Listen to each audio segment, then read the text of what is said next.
if you replace the word monkey with the word demon in each one of these names, a howler demon. You got a good sort of dungeon crawler there. You got a spider demon. You got a proboscis demon. Butterscotch Shenanigans. Hey everybody, welcome to episode 171 of Coffee with Butterscotch, the game dev comedy podcast, Butterscotch Shenanigans. I'm Seth, and I'm the games programmer. I'm Adam, and I can barely make my mouth move appropriately when I'm trying to say things. And I'm Sam, and I'm the visual problem solver. And this is a show where we talk about life, business, and working in the games industry. Today is Octopus Gun 2018. We're the month of octopus. Yes. Kicking it off with a nice spooky vibe. An octopus with a gun. Yeah. Which hand is it in? It's the classic Halloween. Everybody's hanging octopus with gun paraphernalia around their houses and trees and things. I just kind of want this now. This would be amazing. Yeah. Actually, you know what? Octopus Gun should be the holiday that starts October. You know what I mean? Octopus. That's the name of today. it? Today is Octopus, Octopus Gun. Uh-huh. That's the day where we celebrate. What would it be like if octopi had guns? If cephalopods were smart enough to wield, because they have little tiny brains, their tentacles are... They're very smart. Yeah, their tentacles are independent. So they could technically be trying to shoot you like differently with each arm they have. Yes. So, I mean, it's the slap you day... and shoot you at the same time. It's the day where we remind ourselves to be thankful that octopi are not smart enough to have guns. Mm-hmm. Well, and also that they don't have skeletons. Yeah. So they got to stay in there. They got to stay in the water. They got to stay in there. You keep your guns and you stay in the ocean. But can you imagine? I mean, people talk about scuba diving with sharks being like, "Ooh, it's so scary." Yeah. Oh yeah. Well, what if octopus had guns? Then it would be very scary. Yeah. I feel like. Mm-hmm. Yeah. Oh, also, before we get started, we have a warning. Anything could happen on this show. There's going to be profanity, as we just demonstrated. There's going to be profanity and some other stuff. We're going to talk about sea creatures. So if you're a child, then you should get out of here because this gets spooky. Yeah, it's very scary. And we're in October now, so I feel like this is the month where children should just probably hide. Yeah, you should just cover your eyes everywhere you go. There's going to be skeletons. Sam put a skeleton outside his house. Put multiple skeletons out. This was real ones. So my wife and I every year put just murder somebody. Well, yeah, take the skeleton. I mean, yeah, put it in the tree. Put it in the tree. We put just a few buckaroonies into our Halloween decoration budget, and finally this year, so we've sort of been slowly setting the scene. We decided to go with like a skeleton motif and sort of a graveyard vibe. I think skeletons are my favorite part of. They're just so fun because they're so funny. I think there's one living inside all of us. You know, It's like a soul, but a hard one. Your hard soul. I remember the Disney. I think it was Disney. Their skeleton cartoon. Yeah, the old skeleton dance. I don't know if I showed that to my wife for the first time a few months ago because she didn't. I was laughing about it one day because it just came to my mind or something, and she was like, "The one that's like playing the xylophone on its rib cage." They do all sorts of insane stuff in that. Like if anybody hasn't seen that, I think it's on YouTube. You should watch it. The skeleton dance. I think is what it's called. I found it on YouTube. Absolutely hysterical. And so I think skeletons to me are definitely the spooky part of Halloween. So we got this. We got multiple skull situations happening. We have like you can just buy a sack that's just got all the bones in it.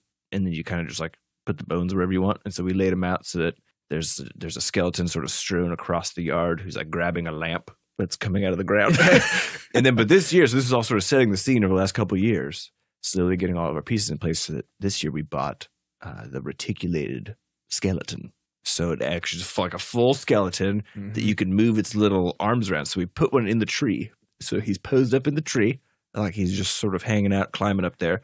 And then there's another one in a rocking chair on our front porch. Okay, listen. Just hanging out with his legs crossed. Listen, this posable skeleton thing just gave me a great idea on how to maximize your yard decoration potential. Okay. Posable octopus. Because one of the... Well, they don't have skeletons. Remember, we covered this. That's true, yeah. So they have no souls? They must not. Well, they've still got soft souls, but they have no hard souls. Gotcha. Maybe their beak is their soul. There you go. Yeah. So the thing is at the end of the year, you got to put up your Halloween decorations. Then you got to take them down. Mm-hmm. Then you got to put up your Christmas stuff. Well, take Thanksgiving. That down. Thanksgiving. You got to put up your Thanksgiving decoration. Take that down. Right? Okay. So what if you fused it and you said, I've got all these articulated skeletons. You set up a nativity scene for Halloween with skeletons. Okay. Maybe put like a turkey in there somewhere just to kind of hit all the base. And then you just leave that up for just for 3 months. But then during Thanksgiving, you just put pilgrim hats on them. Yes. There you go.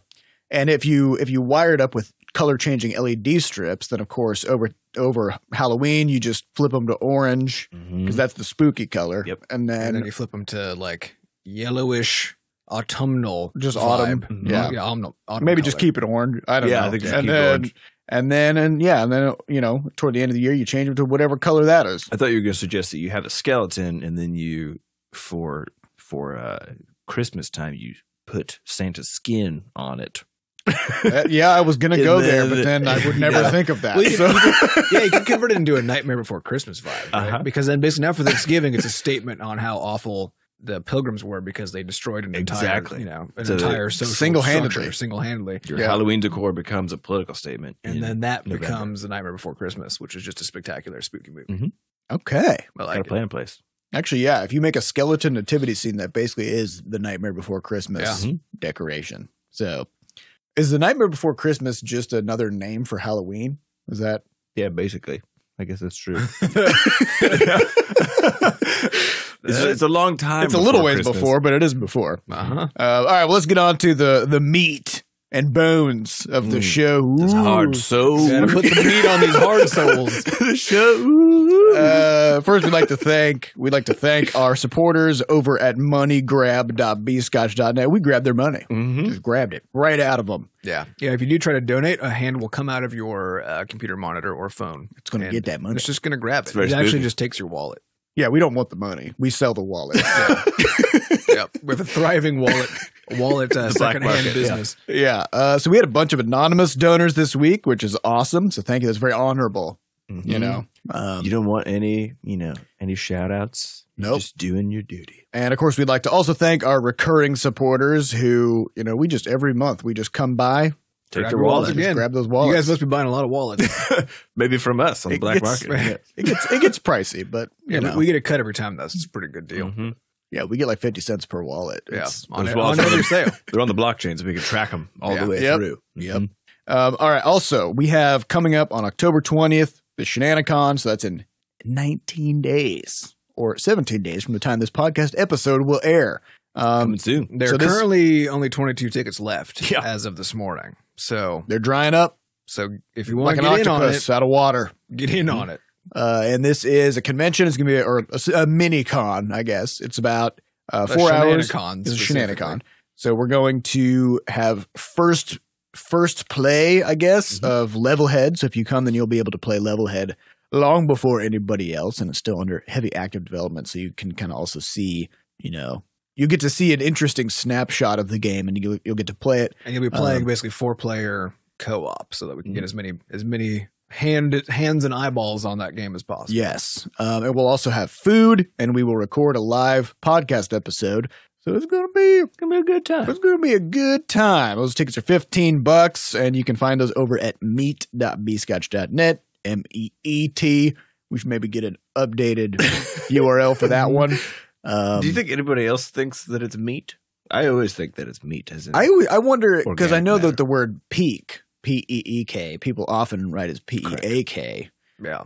And maybe it goes the same way, you know, because we have the word peak and peak, and then also meat and meat, and This is all very confusing. it's all very confusing. But I could also just redirect MEAT to the same place. Oh yeah, let's just do that. Yeah, that That's way we good. can- Then we just say go to meet.bscotch.net and whatever you Spell it want. however you Doesn't want. matter. You can, other than we also have to add in MEIT because Mate. Which one is that? that's just a thing. It's just a way a person can spell a thing. It looks like a German spelling Yeah. or something. What about like M-O-E-T with Yeah, like that's an another one. umlaut? Yep. Put it. Is that a thing? No, you can't have lots of URLs.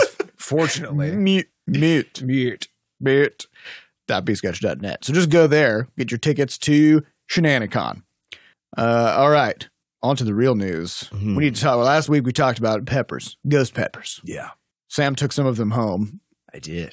Let's So- talk about this. So I tested one because Adam was like, I touched it to the tip of my tongue and it shot fire into my body. So These are ghost peppers. so I thought I will give this a go. Spooky. It's very spooky. We're in the Uh-huh. spooky That's season. perfect. Yeah, it's Halloween. So I was like, I want to maximize the spookiness though. So I first I licked it, and it was very hot on the outside. So I was like, this is gonna be great. So I cut a sliver of it off, and then I love meat, cheese, and crackers. Like that's my snack. It's my go-to thing. And you thought, I'm going to ruin this. Yes. So what I did was I had made 5 meat cheese cracker, combos, and then I sliced the pepper, and I told my wife, I said, hide that pepper slice in one of those 5.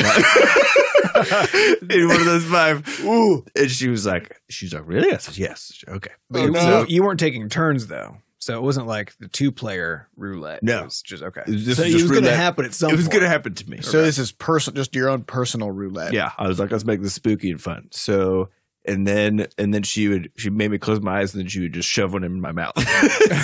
so because she said you could actually see, which one was hiding under. So it was number 4. So that means spicy. that she knew which.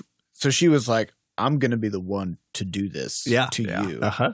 So it was really fun. And then the 5th one, so I did the 4th one had the pepper in it. Very good, actually, because it was just a small enough piece that it was very hot, but didn't like destroy my soul. So then I doubled it and I just put a bigger piece in the next one. Oh, no. Also very good. Very fucking hot, but it lasted like probably 15 minutes where I was like, and then I was like, all right, Ty, and I said, let's make this interesting. So because she packs me at lunch before work every day. And I was like, sometime this week, I want you to put a pretty big amount of this pepper. Just put it into one of these. There. I don't want to know which one it is. I just want you to secretly. So she's like, okay. So every day you're going to be like, guys, I'm going to go get lunch. And then the whole way down, you're like, oh no. Oh no. Yeah. I was like, let's do this. So it might be today. It might be. I don't know. We're at the beginning of the week. So it's like, and it's anybody's guess which day it's going to be. Right. I hope it's in something that you can't tell it's in there. Because that's going to be, if you pull it out, you can see it. Oh no, I won't be able to tell because it's what I have this week is like a green curry that already has peppers in it. That are red. So I won't be able to tell at all. So she'll just like throw some in there. Now, it'll just suddenly be really, really hot. If she listens to this episode, I want to suggest that she play the long game and not actually put any in your lunch this week so that you spend the whole week in anticipation and then you're like, oh, I guess there wasn't any in there. And then afterwards she'll just be like, oh, I forgot. Sorry. Right. And then next week, still nothing. But then the next week, and you've forgotten about it. You've forgotten about it at this point, and then just boom, she'll just slip a fuckload of ghost pepper in on like just a random Tuesday. There you go. Yep, that'll probably happen now.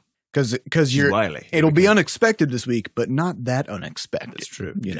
So if you want to really go, this should just be a general tradition. Yeah, I'm hoping it's once a month you're gonna have ghost pepper. I'm hoping it's just a fun game that we play sort of indefinitely, just to keep you on your toes. Because how exciting, Very. Otherwise, very exciting. Because batch meal prep, you're like, I know exactly what I'm eating for the next 4 days. But if one of them might kill you, it's very exciting. I just can't even imagine. Well, I just couldn't. You just don't get to have lunch that day, though. I mean, you do. It's just hot. No, because if there's any kind of substantial amount of ghost pepper in your lunch, I'm ready. You're out of commission. Okay, I got rice. Has it included the seeds so far? Mm-hmm. Okay. Wow. I'm going for it. Yeah. So do you have orange ones or red ones? Like how red are they? They're red. Okay. Yeah. Right. So demon butt red. Yeah, they're peak spice. Peak spice. Do demons have red butts? Are they like those baboons? Is that? I think demons are already red, so they have purple butts. Oh, because like the baboons. oxygen can't get in there. Yeah. Very good. Yeah. Okay. That makes sense. They also have weird, purple like folds on their faces. Like those are their monkeys. Monkeys are weird. Monkeys have all sorts of weird folds and things. Are monkeys just demons? Is that? I mean, yeah. I feel like it. Yeah. Is that proboscis monkey? Definitely a demon. That's a demon. 100%. They're tree demons. Also, the ones with the super, super long arms that are like twice as long as their bodies. Is that like the spider monkeys? Or is that might be a spider monkey. Yeah, and then there's howler monkey. Yeah, how are these not? These are just demons. Yeah. They sit in a tree and they make horrible screaming noises. If you replace the word monkey with the word demon in each one of these names, a howler demon. You got a good sort of dungeon crawler there. You got a spider demon. You got a proboscis demon. That's just disgusting. Yeah, and then you got bonobos, and they're just hanging out. They're like imps, basically. They're imps. Yeah. All right. So the last thing I want to talk about before we get on to questions from listeners is the any benefit problem. Yes. All right. Here's the deal. What's the deal? Last week we were like community management. How do you do it? What is it? How do you community and manage? So So we looked around trying to figure out, like, what do other studios do to cultivate a community, to market their games, all this stuff.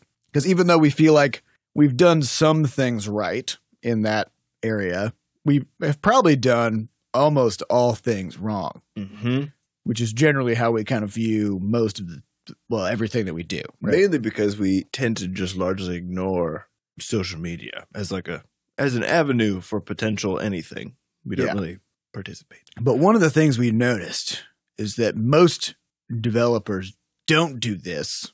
Yes. They're on there. They're on the Twitter. They're on the Facebook. They're on the Instagram, the Snapchat, there's a lot of them. Uber, you know, like whatever, they're on there.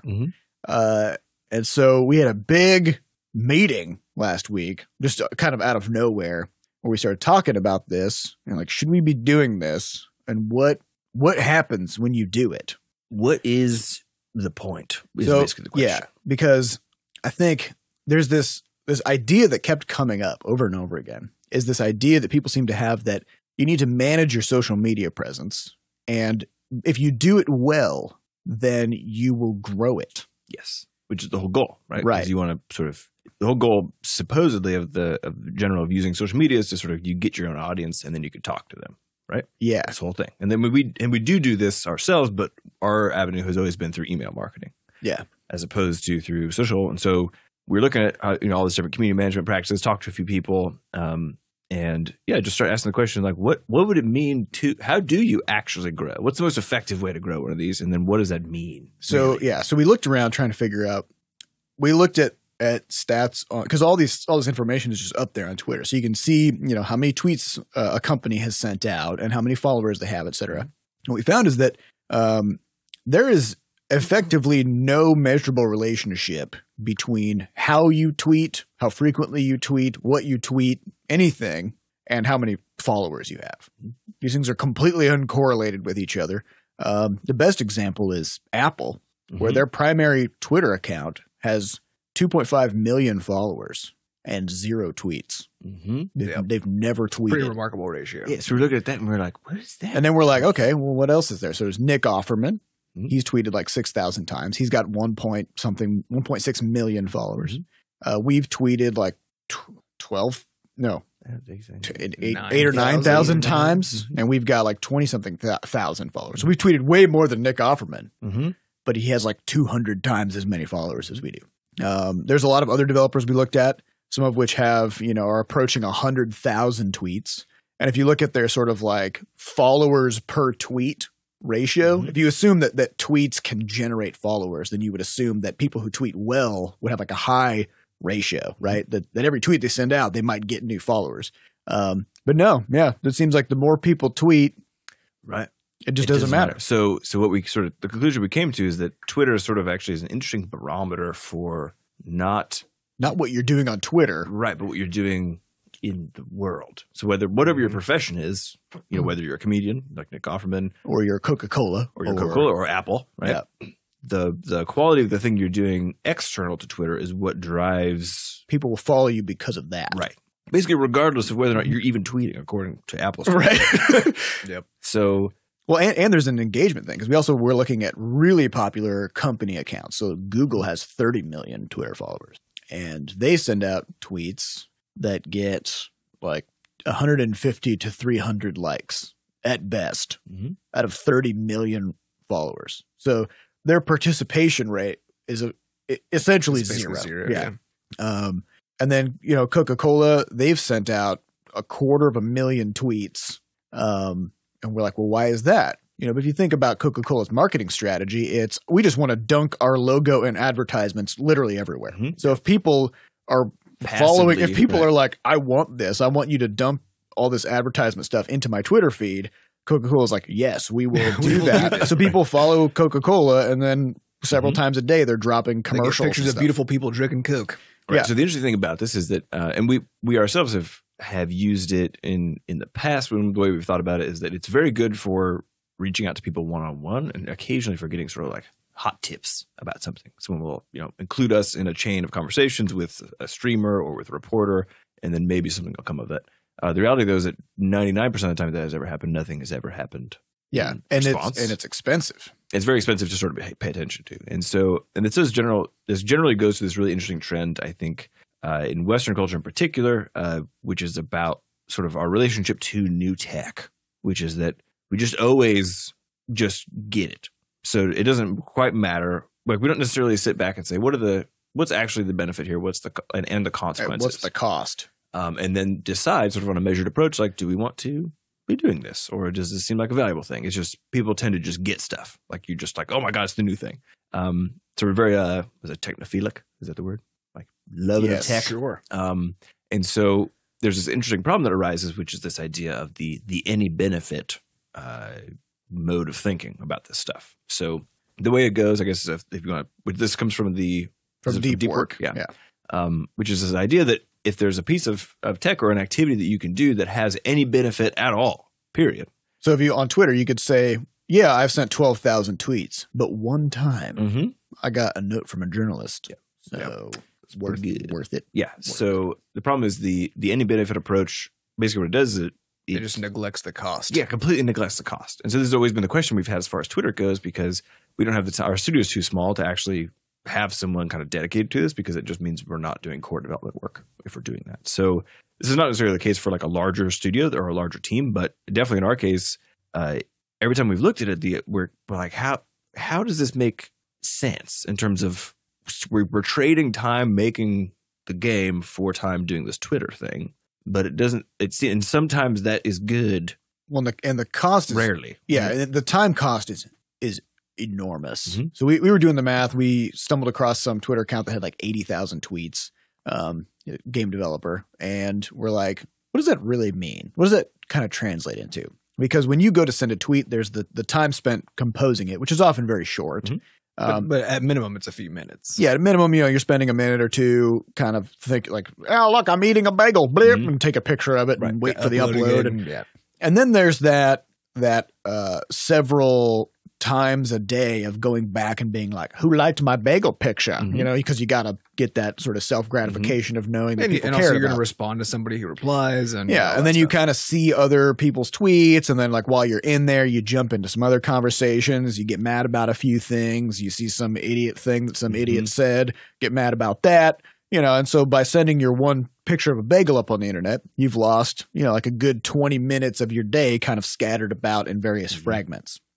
And then that's disregarding also the kind of attentional residue that comes from bouncing back and forth between this distractionary activity that keeps you from getting real work done, right? And being able to focus on real stuff. So if we just assume, though, that somehow using the power of magic, you've locked down your distractionary time per tweet to just 5 minutes. Composing plus distractionary time. Right. Then plus just the impact on your productivity from the mood change that you suffer. If you are somehow basically a godlike figure of focus, and you've only managed to lose 5 minutes per tweet, if you've sent 80,000 tweets, then that is 3 full work years. Yeah, work years. Of 40 hours a week, 50 weeks a year. That's a shitload of time. Like, how many games could you have made? How many useful things could you have done? I think it's. And how many more Twitter followers would you have if you did useful things? That's the interesting thing about it. So actually, again, because it seems like the time you spend off the platform is what gives you the power on the platform. Truthfully, right? It's not the quality of your tweets that does it. It's the quality of the stuff that you make, especially as a game dev. It literally is just the quality of the stuff you make. And this is why you see new studios, of course, you do want to have that sort of initial group of people who are in your corner, which Twitter is good for. But they didn't just discover you on Twitter. Generally, they came there because you were doing other stuff. Yeah, they saw you somewhere else. So they saw you in some game developer forum, or they saw you in like the Touch Arcade forums, or they saw you somewhere else. If you're participating in the Twitter thing, like they might see you through something like Screenshot Saturday, right? But they're always coming there because of the game. So like, don't ever mistake what people are coming there for. They're not there for you. They're for the game. And so, it's all about just making the thing. And so, if you have to make a decision about where you're spending your time, just spend more of it on the game making side of things, or the general marketing side of things, rather than the social media side of things. I mean, it's a follow on, not a preemptive. Yeah, just as a very simple thought experiment, what if Nick Offerman turned down the role on Parks and Rec and he said, I want to focus on building my Twitter presence. Mhm. And instead of doing that, Yeah. he just tweeted for 8 years.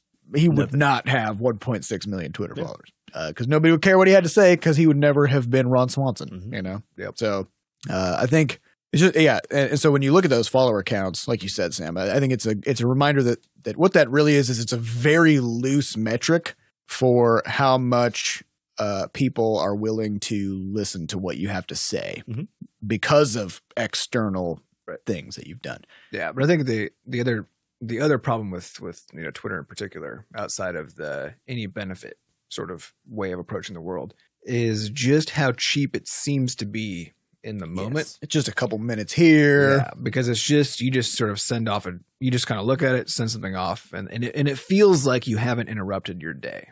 It feels like you haven't spent very much time. But if you really think like we were talking about, if you really just think about what all goes into that, and the consequences after that moment of you checking Twitter and or sending a tweet, just the general impact on your day and on your productivity, our estimate of just 5 minutes per tweet is a crazy underestimate without a doubt. And so even us, like with our Twitter account of, we sent 9,000 tweets or whatever that is. And so that's, 45,000 minutes. And this is us using Hootsuite to schedule tweets and doing stuff to actively mitigate that means we have spent months of human hours, months of human development time that we did not spend on games. That did not go into games. And so, it's terrible. It's something that when things happen in these little tiny moments that are easy just to kind of gloss over, it's just so easy to not sum over their consequences. It's kind of like also dieting too, right? It's like you just eat a little too much every time, and then now 5 years go by, and all of a sudden you're put 300 pounds right away. Yeah, it's these little tricky fuckers, right? That are just they make you feel like you haven't made a bad decision. They make you feel like you haven't even done anything outside the norm or anything unhealthy or whatever. But it's because it's a habit. It's a habit, and it's a cumulative negative that grows actually surprisingly fast. And we hadn't actually put any numbers on it until last week, and we were just like, "Fuck, this is gross. This is a huge problem. I hate it." Yeah, people always talk about this for email too, right? I mean, there's a big thing in businesses where they say, "How do we get people to spend less time in their email inboxes?" Because it's so easy to fire off an email to somebody. You can do it without even thinking about it. You force them to check it, and and we know like people that I know who work in more sort of corporate kinds of places spend a solid like third of their day every day just sending and responding to emails, being a human router. And if you think about like people say it like that, but that means a third of your year, so that means every year you're putting in 4 months of your entire work is going into sending emails. And people talk about that with respect to email, but for some reason social media hasn't quite hit that because it's marketing. Radar. But it's not. I think it's almost faster. That's probably why. I think that's exactly why. It's easier to ignore it even. And because you're doing it from this perspective of marketing and trying to get exposure and all this kind of stuff, it does. It's one of the things it has the horrible coupling of any benefit plus this tiny amount of apparent cost, which just isn't true. So we've come down much more forcefully now even than we used to. My favorite moment, I think this was last week, was we got an email from we have business insurance because we're we're in this office and we gotta be doing things by the books. So we start a fire, or we didn't start a fire. If we did, we shoot a potato cannon through the window. Just usual things. Are we covered with if we did that? It depends on whether we did it on accident. Okay, we accidentally built this potato cannon and then it fired, and there was just kind of a negligence problem. It's sort of like when Epic Games accidentally added boob physics. That happened last week, didn't it? Yeah, that's one of those accidental things where you're just like, we accidentally. Let's talk about this for a second. Because hold on, I got to finish. I got it real quick because the thing that happened, you got an animation. I got an animation bone to pick. The thing that happened last week was I got an email from our insurance people, and they were like, "Hey, we're updating the policy for this year. If you could please review it and then let us know if this looks good, and then we'll go ahead and renew it." Sure. And then they attached 158 pages of insurance policy. and I could have done I got to do this, right? Because it's they emailed it to me. I'm supposed to review it. And I just responded, and I just said, "I'm not going to read this. Tell me if anything changed and tell me what changed. If not, whatever, just renew it. I literally don't care." As long as the price hasn't changed that much, you know? And then they were like, oh, yeah. And then they just replied with a single sentence, like, here's the one thing that changed. And I'm like, okay, then it's fine. And it was like a 3% change. And this is also why in our terms and privacy policy, which again, I've tried to make human readable. No one reads it, but no one reads it. But I've tried to make it human readable for those people who do, because I think it's important that we have fair terms and all that kind of stuff. It's one of the but things. I include a change log, so there's a change log on all these things, so that tells you what version it is. There you go. And then so instead of like, hey, our terms have changed, here's all of them again. Yeah, you just go to the change log. Not the difference. It shows you the date. It shows you the version numbers for each of those dates, and it gives you a rough summary of just what's changed. If something like really dramatic has changed, it just points you right to it. Can you use a diff tool on a PDF? Probably. Because maybe that would be useful. It would be a complicated diff tool. So presumably somebody has made such a thing. But there's lots of binary. Because all these kinds of things that come from like health insurance or whatever, like they always send if they're scanned though, then no. Because the chaos inside of a scan, they're probably not scanned at that point. But you'd have to upload it to Evernote and then fax pull it back down, print it down, sign it, fax it, scan it, fax it again. Send it back. One of my favorite things about this office is actually that we have a fax number. People can fax us, but it just gets converted to a digital thing and emailed to us. Yep. As soon as they told us that, I was like, yes, I love you so much. Well, but they also said it as if this could be a problem. And I was like, no, this is not a problem. We're still not going to give anybody that fax number. Absolutely. But knowing that we never have to physically receive a fax. It is, even if we have to receive a fax. It is one of those beautiful things that you realize, like the further you get into running a business operation, is that you can get away with not doing most things. Because we had, so for our health insurance forms, our rep told us that the new provider, like the only two things, she's like, the only two things that are required are you to sign the spot and they really want your fax number. So at the time we didn't have a fax number. And so I just wrote NA, sent it back. And she was like, cool, this is fine. It was like the other company just needed to see that I saw that and put something in there, right? Because what they want the most is your money. Yes. And they'll forgive a lot. They'll forgive a lot. Yeah. You can have my money, but you can't have my fax number. Yeah. This is sort of a Braveheart situation. Anyways, let's talk about boob physics. Let's talk about this physics. Oh my God. Okay. Animation. So I guess, Adam, you want to tell us the story? Well, yeah, I've got my Feedly to keep up to date with the RSS feeds of various things, you know. So like anytime I'm on my lunch break or whatever, then I'll go like scroll through, see what's going on.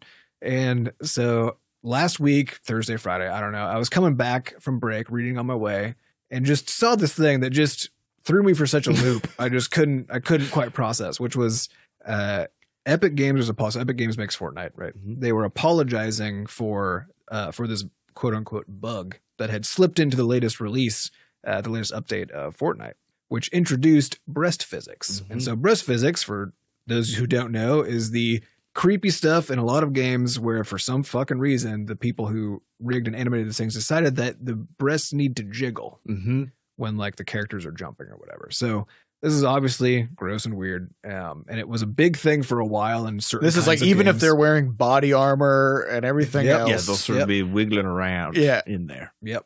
And what? Why? So this is a thing, and the latest patch of Fortnite included this. They just added this into their female characters, and then of course, people were like, the fuck? The fuck is this? And especially with Fortnite, because Fortnite doesn't seem like a game that's meant for... It doesn't really have a lot of sexualization going on, generally. Yeah, people are dressed like triceratopses. Very cartoony. It's cartoony, and it's clear, and it has its demographic is very wide and includes, kids and so on. But also it's supposed to be more just sort of generally approachable and not designed like in the idiotic way people used to design games to say, these are only for 15-year-old boys, right? And everything was designed around that. So people were mostly just kind of confused. I mean, I think there were some people who were probably, outraged, but for the most part, they were just like, but why though? What is happening here? And so Epic immediately apologized and they're like, we should have caught this. We shouldn't have let this go out in the patch. It's crazy. And they referred to it as a bug, like that somehow they just accidentally introduced. So what is a bug? Physics. If it's a part of the game that went in there without your intent as the designer, right? I mean, it is possible that somebody on their animation team just did this. Yeah, that's true. Yeah, I mean, because they were like, right. So it was intentional, but it was a bug relative to the product, right? Because there's a question of whether or not this was a top-down decision, or whether one of the animators was like, "Well, I'm touching up these dances. I'm going to also add this little little feature in here. The thing is, though, so it's because as far as like what happens to the actual 3D rig. So for people who aren't familiar, so in 3D animation, you have your model. And so usually you can think about a person standing in a what's called T-pose, which is they're standing with their legs together and their arms straight out. And you rig them by basically putting bones into that 3D model so that you can then wiggle those bones around and make them do animation. So the thing is with breast physics, and you correct me if I'm wrong, but I'm pretty sure you have to put... There has to be a bone in there. So you have to put bones. In other words, you have to modify the rig. Yeah. Which I feel like, yes, might have been a thing that like an animator randomly did, but I don't think... Like, if I were an animator working on a big project, I wouldn't be like, hey, I'm going to modify... It's a weird thing to go rogue on. Rig. Yeah. That's like a really intense thing to go rogue on. You know? It is. Yeah, I'm not defending anybody. I'm just saying... No, I get it. There might be more... I'm saying that this is... Especially with the success of this game, they have to be growing like crazy. Like, they've got to be adding people to the team that they have no idea who these people are, frankly. So, if it was a top-down decision, that is... hilariously dumb, but if it's really bad judgment. But this is also the kind of thing that if they have bad internal review practices of what's what's going into their game, then this is also kind of an interesting QA problem too, right? Because we're dealing with this now internally with our new small QA team, and it's something that we talked about with them quite a bit. Is not only do we want to see the bad stuff they found, we also want a summary of just all the things that they tried, because otherwise there are holes that we don't know about. Like, we don't know what has or hasn't been tested. And so when a feature gets added, now you're in a tricky spot, because if QA doesn't know you added it, then they can't test it, right? And so if you add a thing and do it silently, it might fly on everybody's radar and just, who knows, right? Yeah, and in a game where it's a third-person view, for one. Yeah. Like, so if you're not chest, looking actually, for it, you'd you're flip the camera from around. a little, right. So if you're not looking for this thing, you might literally not see. Yeah, you might literally not see that some rogue animator team decided to do this until you get it out to the hands of 50 million people, and then even the tiny subset of those who actually would see it as a fraction is a huge number of people. Yeah. However, somebody had to take a lot of effort to do this. Yeah, so, they didn't just trip on the keyboard. So calling it a bug was just sort of like it just seemed a weird way to do it. But I think the thing is that the reality is that most people who are playing games, just like we did before we actually started making them, like, you just have no idea how they're actually made. Yeah. And so the idea that there could be a bug that did this actually makes perfect sense, right? Because it's just, to a typical player, it's they'd be a sort like, of dark it's magic just thing. a bug. Well, it's also possible that these things were originally animated with breast physics and that they just turned it off. That there's like a Boolean switch somewhere. That's true. That is true, actually. And somebody flipped And it. somebody flipped it. That's actually totally true. Yeah. So it could have always been there. Yeah, well, it is possible that it's a bug. It's certainly my gut reaction to the way that they framed it was, and they apologized properly and all this kind of stuff. I think it was fine, but they didn't take the kind of responsibility then that they were taking was, to me, just so, it was such a classic. Yeah, it was such a classic attempt to not be culpable, Yeah. Because they apologized in a nice way, which was good, but then they were just like, this wasn't like an accident, and but in the most accidental of forms, because that's what a bug is, right? Like completely unintentional. And I just can't. This kind of reminds me of when Overwatch was first coming out, and then they were revealing the characters. Yeah, and then Tracer. Actually, no, it was when actually the game came out, and there was this character Tracer who she's super fast, and she's got these cool guns and glasses, and she's like, she can teleport, or she can move herself backwards in time or whatever, so she can like run ahead and then snap back and stuff. So, very popular and iconic character from the game, and nothing even vaguely sexualized about her persona or anything. And then in the character selection screen, when they first launched Overwatch, this character was standing in that ridiculous butt sticking out ass to camera with upper body turned, so you can see side boob move that every Marvel poster has and whatever.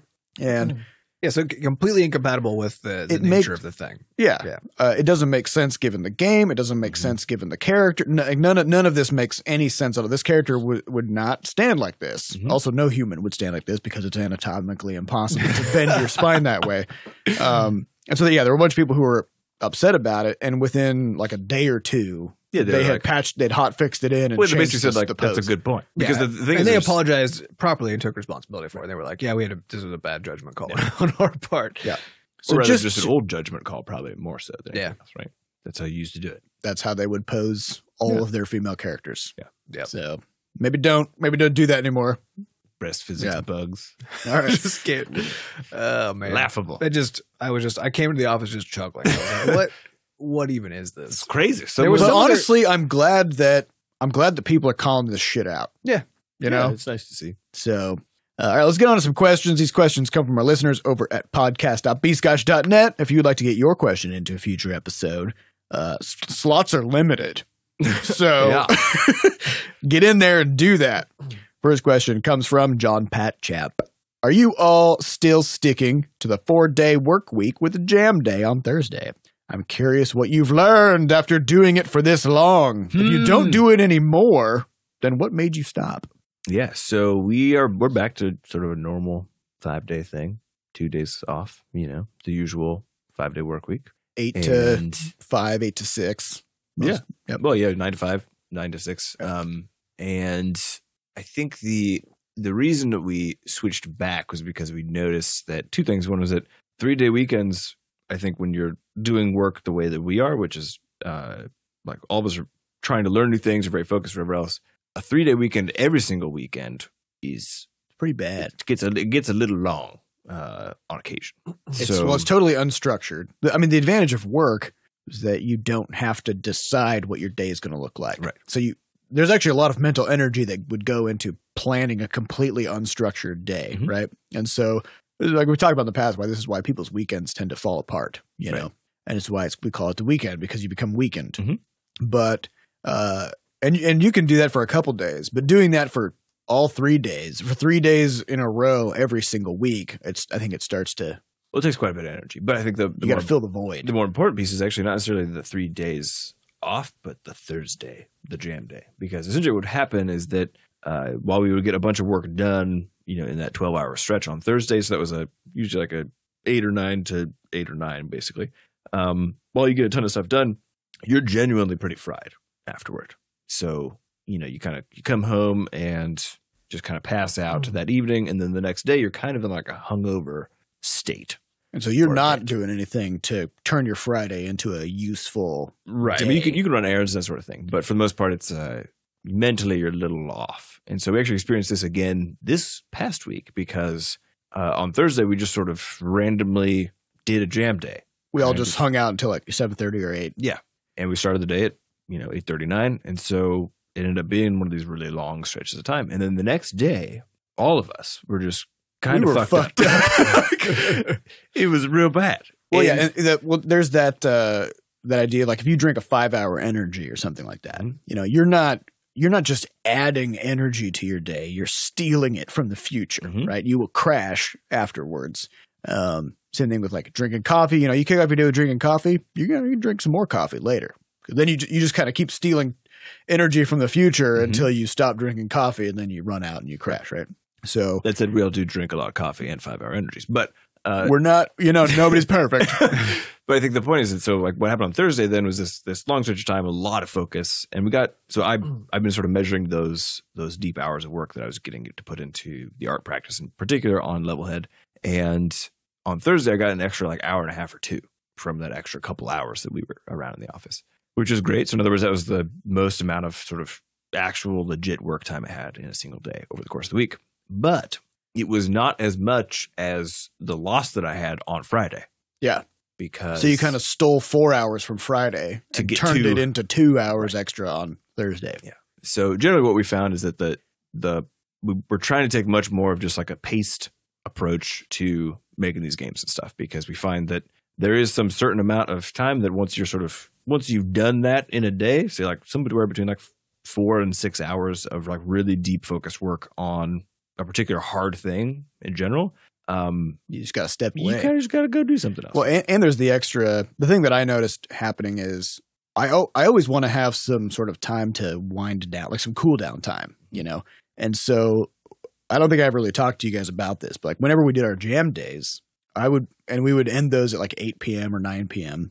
And I still want to have an evening. I still want to have some dinner. I want to read a book, maybe play some games, whatever. But also I would be so like mentally burnt from that I couldn't really do anything particularly active or useful. So it would create this kind of it would naturally trend toward those kind of like void filling activities, like end up on YouTube or Reddit or something like that. And then I would end up staying up way too late that night, which would then make me fucked up even worse the next day.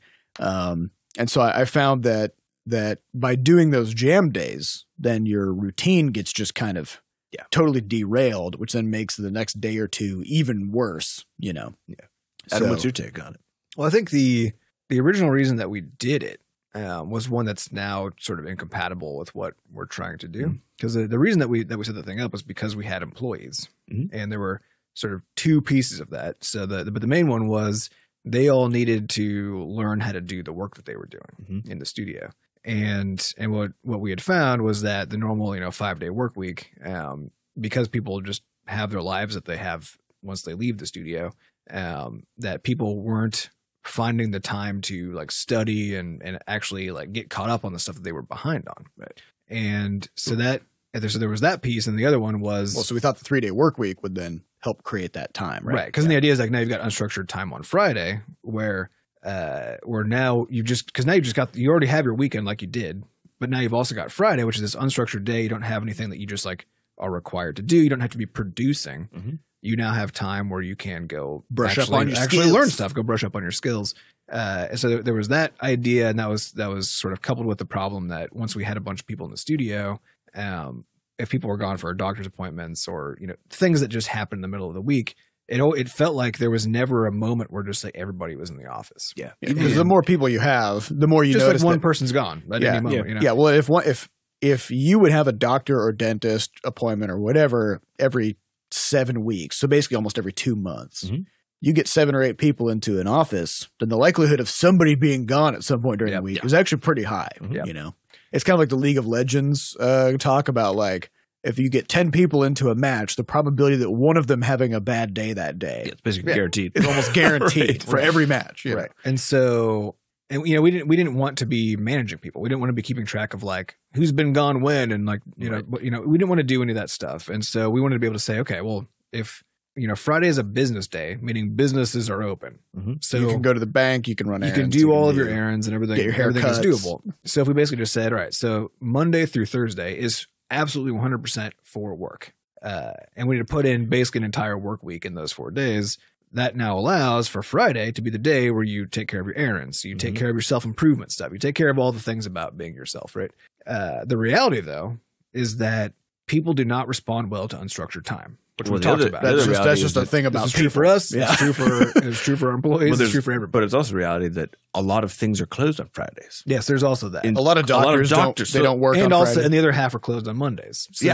So you could put a hole, like punch a hole in the middle of the week, like on a Tuesday or a Wednesday, which then, people, we talk about in the past about how people hate Mondays, because part of it is because they spend the entire weekend fucking themselves up by not sleeping properly, eating terrible food, watching Netflix all weekend. And then they come in on Monday feeling stressed out because they didn't get anything done, and they still have to clean the house. They still have to do all this stuff. So if you punched a hole in the middle of the week, like on a Tuesday or a Wednesday, then now you've basically just got 2 Mondays, right? Because now you give people another opportunity to leave work for a day, go mess everything up. Yeah, because the fact is and then come back. People are people. People are not going to spend that Wednesday productively. No, if you take that. So any day that people are not working, they are not going to spend productively. Again, this is true for us too. Like I still spend a significant fraction of my Fridays during our 4-day weeks, like learning stuff and whatever. I spend a lot of it running errands and that kind of thing. But then when I was done with that stuff, then mostly I was like, now what do I do with myself? You know? And then you got 2 more days to figure that out with too. Yeah. And especially so if you're in a position in a company where you're behind on the skills that you need or whatever, then there's a strong sort of driving force at least pushing on you. And it's still hard to respond to that properly. But if you're the one making the decisions in the group, like we were, it becomes even harder because you're already sort of operating at some productive efficiency within your context. And so you don't need necessarily to like throw in another 5 hours on a Friday, like learning something or improving your skill in some way. And so it was actually even harder, certainly for me anyway, than it would have been for our employees to actually like use that time productively.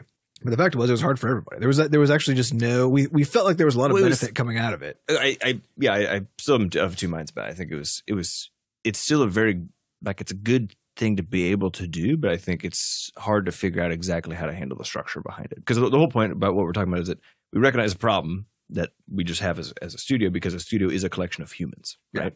Which means that people are going to need to be gone. One of our things that we wanted was for everybody to be around at the same time. So that was sort of the core driver of this whole thing. So we said, why don't we set up a structure as far as workday goes that actually supports this being possible, which was this 4-day work week thing. It didn't quite, I think the thing is that the thing at the end of the day was basically that it didn't quite solve the problem in a like a total way that we were really trying to get at. And a lot of it is because of the fact that so many things are closed. It's not even just about people being people. I think it's like so many things are not. Yeah. I think we just broke even. Yeah. Honestly. You know, because like we added the extra day, and sometimes you could take use of it and you can run your errands and you could or go on like a 3-day trip or something. Yeah. But then the fact that was also unlikely to happen because we're people, and also we burn ourselves out on that Thursday, and then the Fridays become less productive, and then you've got the added burden of now you've got to figure out what to do with 3 completely unstructured days a week instead of 2, and so then the likelihood of sort of messing everything up for yourself by the time Monday rolls back around, messing up even harder, is even higher, you know. And so and I'd say we got about the same amount of work done because there's this interesting thing that you often hear about from books about like redoing the way people think about their work and stuff.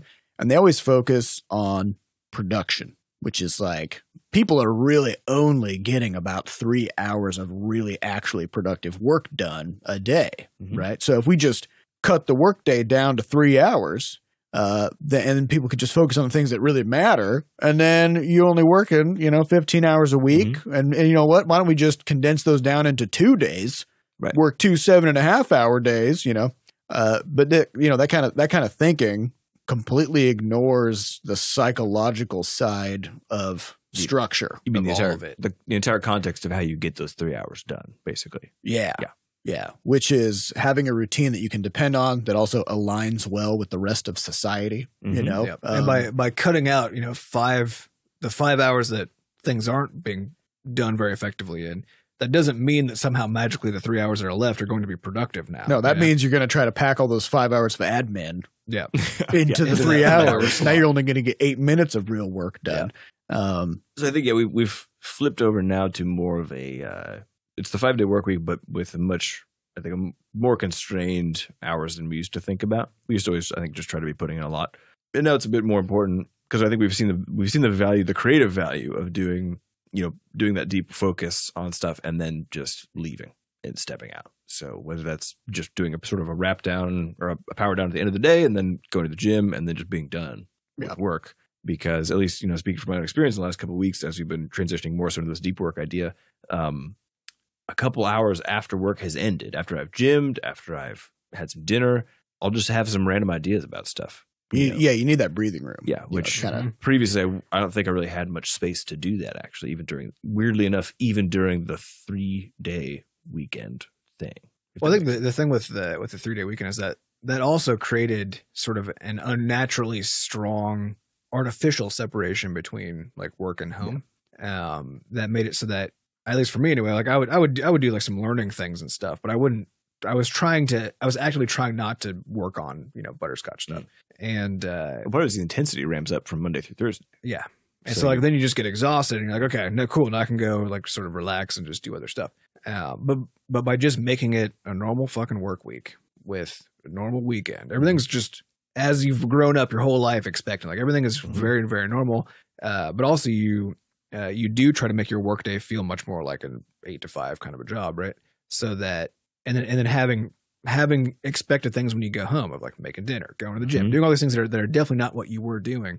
That actually creates this sort of this soft separation between home and work. It's a nice rhythm. It's a nice rhythm where when you go home, you don't feel like you have to be doing anything. You also don't feel like you're escaping anything. It's just you got work and you got home, and there's just like it's 2 parts of the same thing. There's kind of a fuzzy boundary where it's like that's going to the gym or making dinner or whatever. And so for me, that's been the part that's been super helpful because like last week, actually, what burned me out last week wasn't the intense work week or even the jam day. Because jam days for me could be energizing, they can be draining. It just depends on what's going on. And last week it was the context. The context was I was working on a thing that I really didn't want to be working on. Like aggressively did not want to be working on because it was a very hard problem. It was very open ended. The importance of it was really unclear also. And so I was like, and I was basically, I've been like problem solving and working on this thing starting on a Wednesday, just like all day Wednesday. And then Thursday was like all this. It was one of those problems where we thought this may become an issue later. Yeah. Well, it definitely will. It's currently definitely fine. going to, but it is currently fine. Yeah. Or at least almost fine. Which and so the question that, was, do I make it fine now or do I make it fine forever? Because those are my sort of two options, right? And which is actually impossible. Which is impossible. Yeah. And this is a premature optimization thing, right? Yeah. But I was like, if I could just like square on the right idea, then I could just like solve this once and be done with it, at least for a long time, not forever necessarily. And so for me, that was like, so my brain was constantly trying to flee working on this problem. And so like every opportunity it had, it would get distracted by something. You know? So it would like send me downstairs to go refill my coffee yet again for the fourth my time coffee's that at day. 2/3 Yeah, full. exactly. Better go. And that's literally what happened. I would pick it up and I'd be like, oh, there's only a little bit left in here. And instead of just all of a sudden you're very focused on just how much coffee. Oh my God. Yeah. It's a real big problem all of a sudden. So so my brain was doing this to me starting basically Wednesday last week. Mm-hmm. And then like all day Thursday, it was just, it was actually my constant interruptions that made me exhausted. Because for me, deep work actually doesn't exhaust me that much, really. It doesn't energize me either. It's just like, for me, it's more meditative. It's just like getting into it is the hard part. But once you're in there, like I can be in there for like a whole day at a time and then just feel completely I feel fine. like you need a good sort of like 30 to 40 minutes of uninterrupted struggle before you really kind of get into the zone. I think it's so funny. We get those, like the question we got either last week or 2 weeks ago. Someone's like, how do you guys make so much stuff? And it's like, we are struggling every day. It's pure chaos. It is painful. Every time I look at my coffee cup, I'm like, should I go get more now? And my brain sometimes is like, yes, you should, buddy. But imagine if we were also tweeting during all this. It would be brutal. Harder. But I was wondering though, because you guys were talking about how you got burnt out from the full day on Thursday and all this deep work and stuff. But was it the full day of deep work, or was it that? No. Or was it that? For me, it was what happened afterwards. And that you were strong. Like your goal that day was to put in as much deep work as possible, which meant every time you got distracted by an admin task or collaboration or something, and then had to get back into it, then that meant you didn't get to just like I think gently get in. You were always forcing yourselves like back into the No, I think actually I had a very easy time getting in and out of it on Thursday. I think what actually happened to me, because I tried intermittent fasting on Thursday. Oh yeah, you're doing that too. So it was the combination of finishing a bunch of work and like working like a maniac for 8 hours. Yeah, because this is what I was wondering. Like, was it really that Thursday was representative of what happens if you have a jam day? Because I felt like it was context dependent.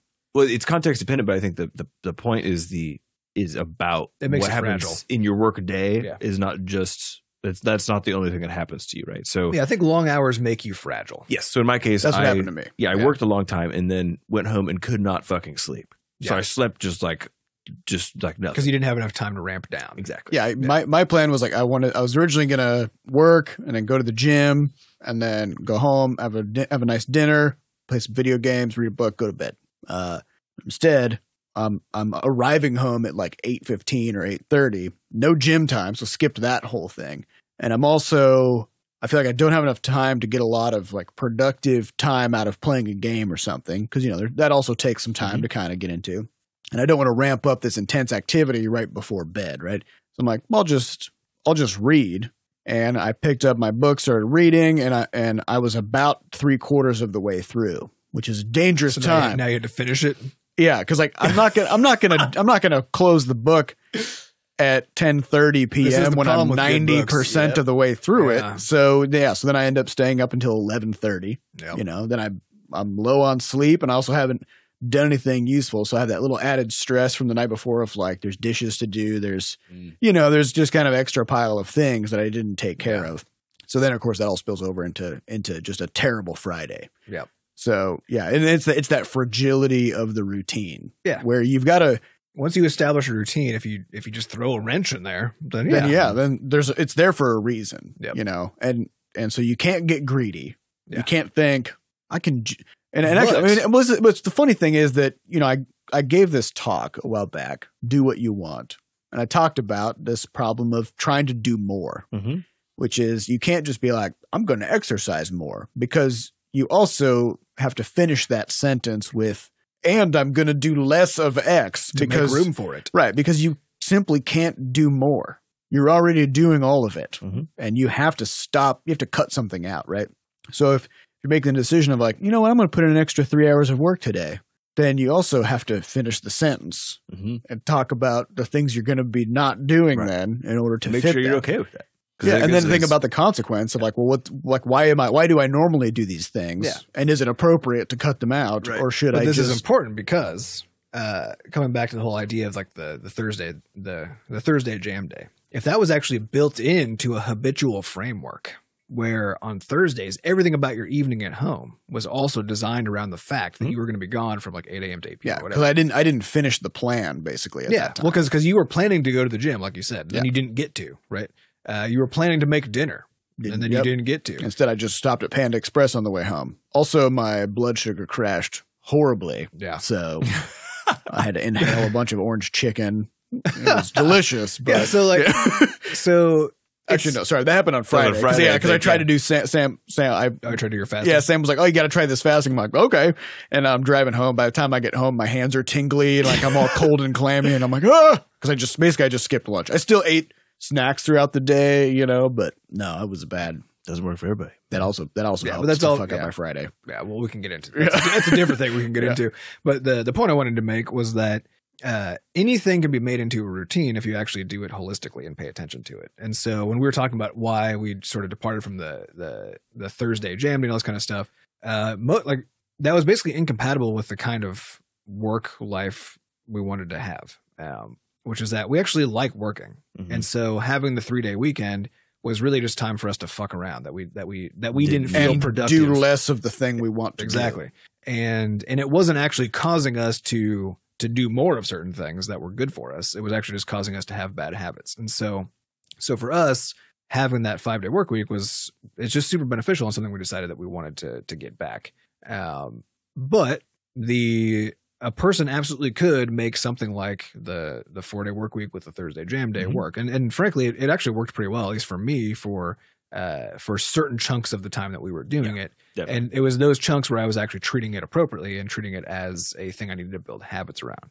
The problem is that something that has that large of an impact on your day, and that's that spiky and weird, because now it's just like one day a week you just have this crazy you're long just gone. Day. You're just gone, right? Then you have to design the rest of your life around it. And if you let those other things slide at all, then now it's a bad thing again. And I think that's basically where I ended up, sort of in the last like third of our time doing the Thursday jam days, was that I didn't maintain the discipline of keeping my life in order around the jam days. I mean, I think it's hard when you're doing something that is against the grain of what society is doing generally. Yeah. Because also there's like events, professional events. There's all sorts of things that happen in the evenings on Thursdays. Yeah. That we just didn't go to. So guys, it's about that fragility. So to me, the reason that I would actually argue against a Thursday work week, I think it's possible, definitely, but I think it's very fragile, even if you build habits around it, because it is actually extremely costly to maintain those habits. It requires a lot of discipline. And so the likelihood of you letting them slide and then having that be a bad thing instead of a good thing is super high. So that's what we learned. There you go. So we're back on the 5-day work week, 40 hours a week. Well, probably more like 50, but Yeah, 50 probably. But yeah, it's a marathon, not a sprint. You've got a certain amount of energy, it feels like. You run that marathon like with all you got, but you don't sprint the whole time. No. It's the fastest you can run a marathon. That's a good way to end up walking for the last 25.9 miles. Yes. All right, well, that's all the time we have for this week. We'd like to thank our producer, Fat Bard, for making us sound good. Thanks to our community moderators who keep our Discord running. If you'd like to get more involved in the Butterscotch community, hop into our Discord server at discord.gg/bscotch and come say hello. Also, if you'd like to adorn your body with Butterscotch merch, you can check out our shop, which is over at shop.bscotch.net. Also, if you'd like to send us something, we do have a mailbox, which you can find the address for over at mailbox.bscotch.net. If you'd like to donate to support the podcast, you can do so at moneygrab.bscotch.net. And if you want to come see us in person, play Levelhead, and eat some delicious food, you can go to meet.bscotch.net.